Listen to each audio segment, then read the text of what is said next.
Hi everyone, welcome to the channel. आज हम लोग डिस्कस करने वाले सीबीएसई 2018 में पूछा गया एक बहुत ही simple question.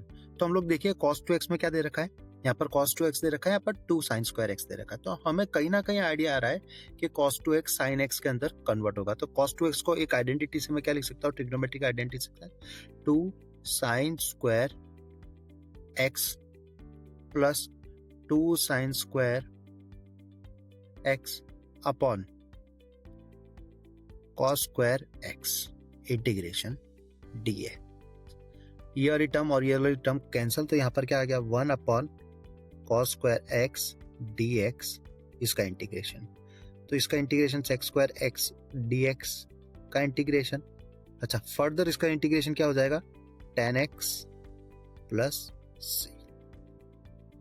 I hope everyone like the video. Please comment, share and like. Bye bye.